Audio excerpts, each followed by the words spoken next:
એક નાનકડું ગામ જ્યાં સૂરજ ઉગતો તો ખરો, પણ ઘણા લોકોના નસીબમાં હજુ અંધારું જ હતું. આશરે પોણા 200 વર્ષ પહેલાંની આ વાત છે. 9 વર્ષની એક નાનકડી દીકરી, જેનું નામ સાવિત્રી. સાવિત્રીની આંખોમાં એક અજીબ ચમક હતી, જાણે તે આકાશના તારાને પકડવા માંગતી હોય. પણ એ જમાનામાં છોકરીઓ માટે ઘરના ઉંબરાની બહારની દુનિયા જાણે અદૃશ્ય હતી.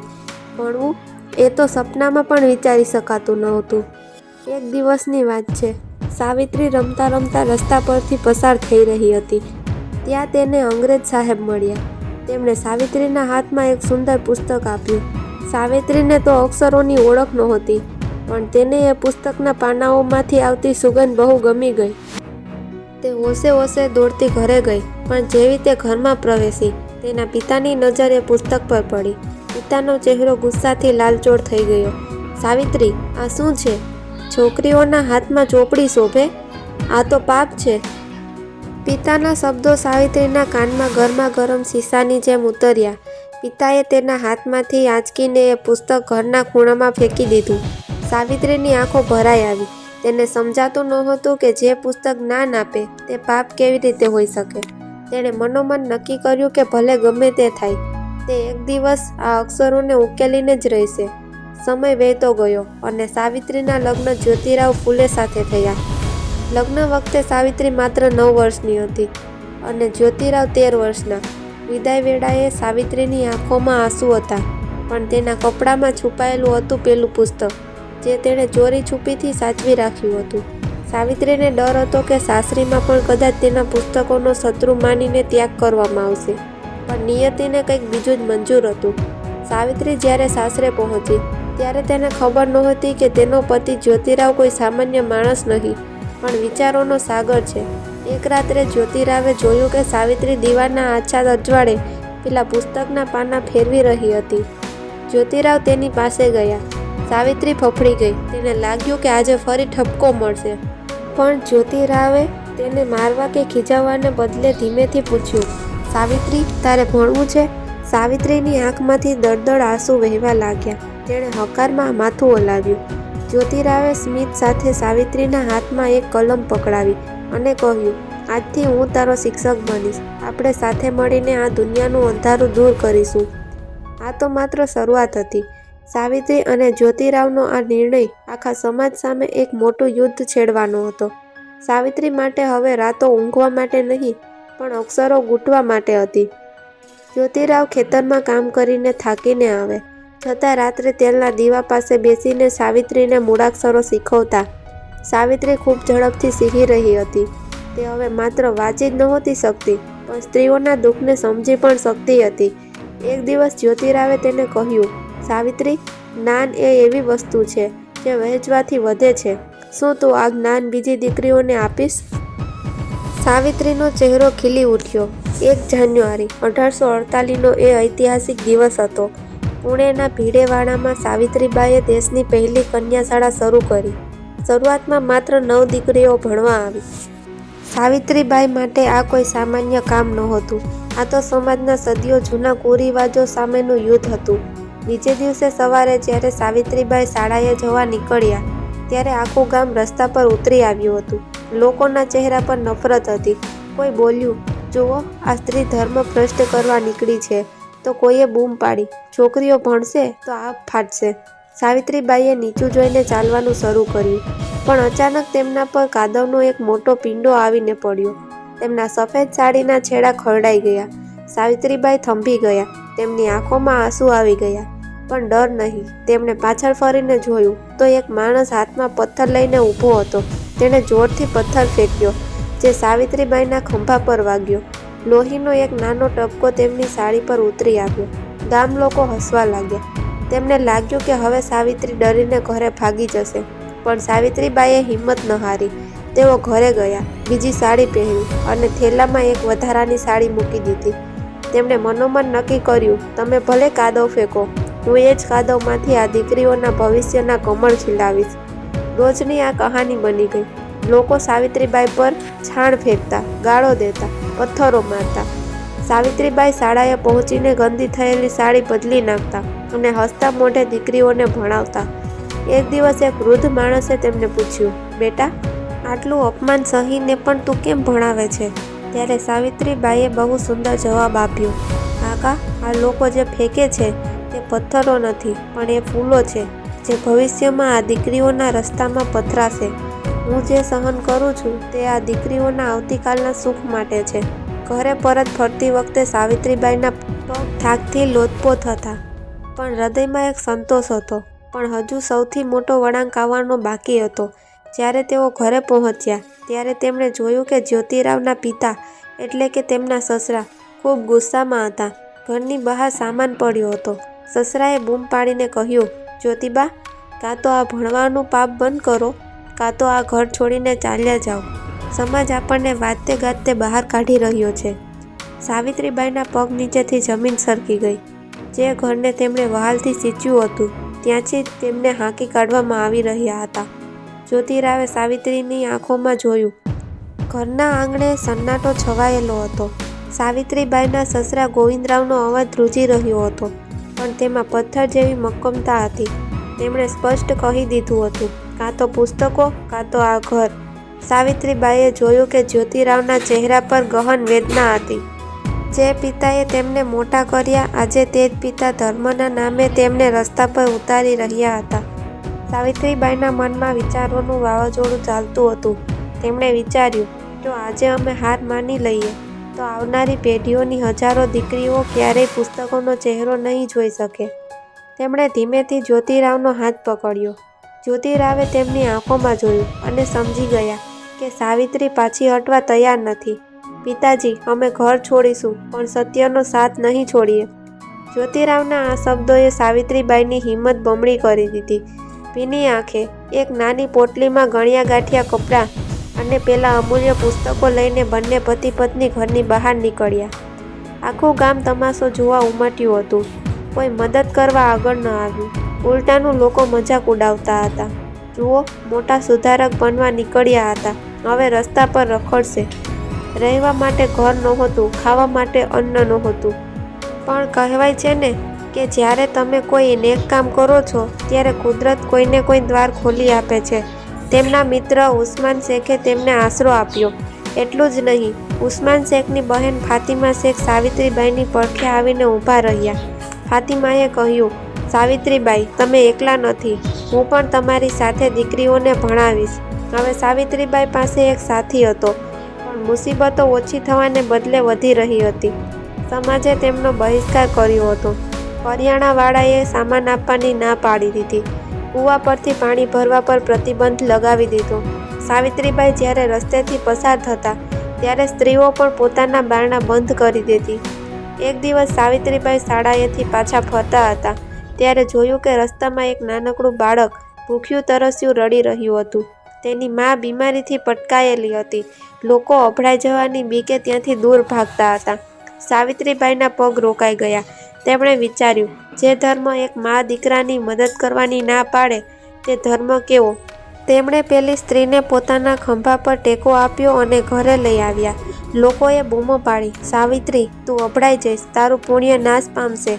સાવિત્રીબાઈએ મક્કમ અવાજે જવાબ આપ્યો, માનવતા સેવા એ જ સૌથી મોટું પુણ્ય છે. અક્ષર જ્ઞાન તો માત્ર રસ્તો છે.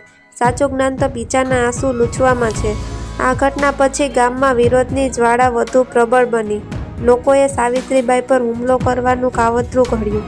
એક રાત્રે જ્યારે સાવિત્રીબાઈ એકલા હતા ત્યારે કેટલાક લોકો લાકડીઓ લઈને તેમના ઘર તરફ આવ્યા.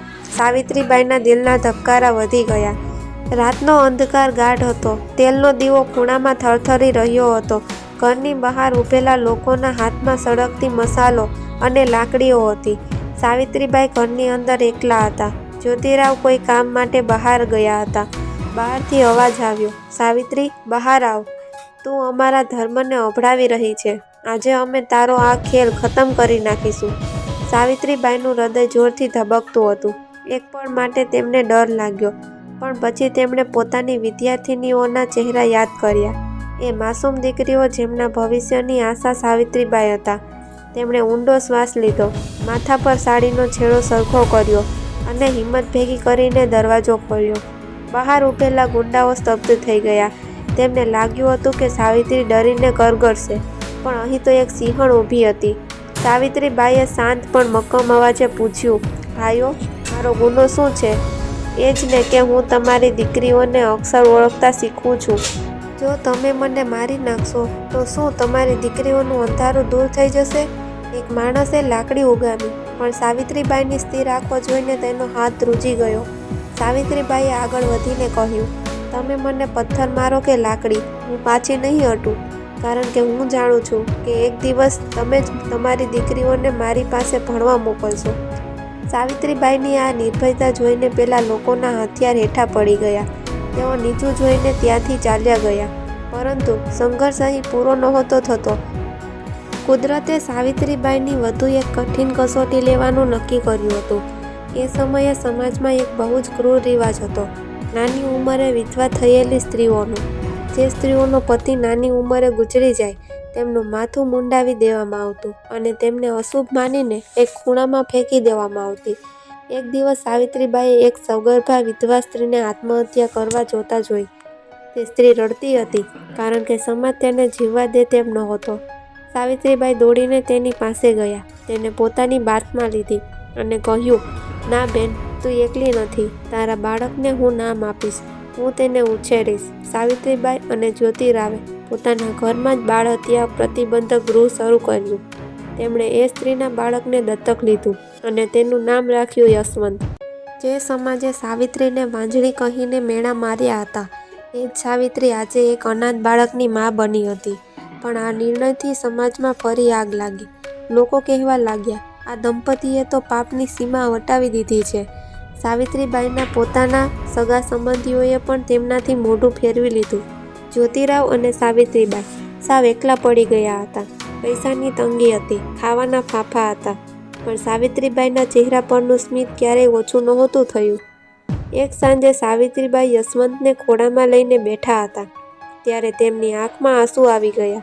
જ્યોતિરાવે પૂછ્યું, સાવિત્રી, શું તું થાકી ગઈ છે? સાવિત્રીબાઈએ યશવંતના માથે હાથ ફેરવતા કહ્યું, ના જ્યોતિબા, હું થાકી નથી, પણ મને વિચાર આવે છે કે શું ક્યારેય એવો દિવસ આવશે જ્યારે આ દેશની દરેક દીકરી ગર્વથી માથું ઊંચું કરીને જીવી શકશે. તે રાત્રે સાવિત્રીબાઈને ખબર નહોતી કે હજુ એક એવું સંકટ આવવાનું છે જે તેમના જીવનની સૌથી મોટી આહુતિ માગશે. વર્ષો વીતતા ગયા. સાવિત્રીબાઈ અને જ્યોતિરાવના અથાગ પ્રયત્નોથી હવે ગલીએ ગલીએ દીકરીઓ ભણતી થઈ હતી.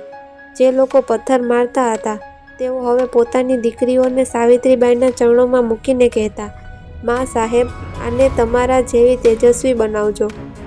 પણ સુખના આ દિવસો લાંબો સમય ટક્યા નહીં. ઈસવીસન 1890માં જ્યોતિરાવ ફૂલેનું અવસાન થયું. સાવિત્રીબાઈ પર તો જાણે આપ તૂટી પડ્યું. તેમનો સાથી, તેમનો ગુરુ અને તેમનો શ્વાસ છીનવાઈ ગયો હતો. પણ સાવિત્રીબાઈ હાર માને તેવા નહોતા.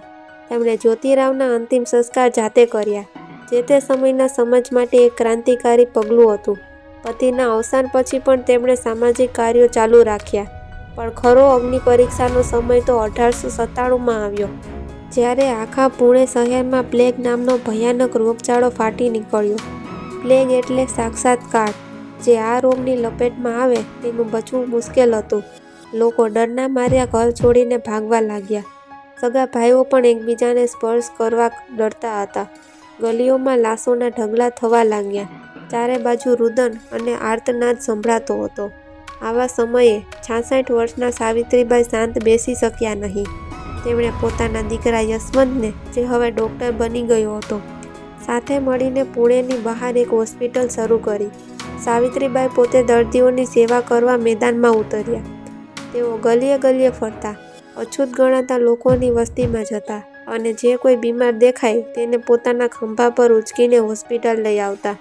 એક દિવસની વાત છે. સાવિત્રીબાઈને જાણવા મળ્યું કે મુંઢવા ગામમાં એક નાનકડો છોકરો પ્લેગની ચપેટમાં આવ્યો છે. તેનું નામ પાંડુરંગ હતું. લોકો તેને રસ્તા પર મળવા માટે છોડીને ભાગી ગયા હતા. સાવિત્રીબાઈ ત્યાં પહોંચ્યા. જોયું તો બાળક તાવથી ફફડી રહ્યો હતો અને તેના શરીર પર પ્લેગની ગાંઠો નીકળી આવી હતી. કોઈ પણ વ્યક્તિ તેને અડવા તૈયાર નહોતું. સાવિત્રીબાઈએ સહેજ પણ વિચાર કર્યા વગર એ ચેપી બાળકને પોતાની ગોદમાં લીધો. લોકોએ બૂમ પાડી, મા સાહેબ, રહેવા દો, તમને પણ આ ચેપ લાગી જશે. પણ સાવિત્રીબાઈએ માત્ર એટલું જ કહ્યું, જો આ બાળકની માં અહીં હોત તો શું તે ચેપના ડરથી તેને રસ્તો રઝળતો મૂકી દેત? આજે હું જ આની માં છું. તેમણે એ 10 વર્ષના બાળકને પોતાના ખંભા પર ઉંચક્યો અને દોડતા દોડતા હોસ્પિટલ પહોંચ્યા. તેમની સફેદ સાડી ફરી એકવાર ખરડાઈ હતી, પણ આ વખતે કાદવથી નહીં, પણ એક બીમાર બાળકના પરસેવા અને પીડાથી. સાવિત્રીબાઈએ દિવસ રાત જાગીને એ બાળકની સેવા કરી. બાળક તો બચી ગયો, પણ નિયતિનો ખેલ તો જુઓ.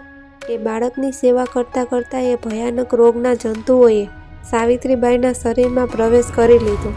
સાવિત્રીબાઈને તે જ તાવ ચડ્યો. તેમનું શરીર તપવા લાગ્યું.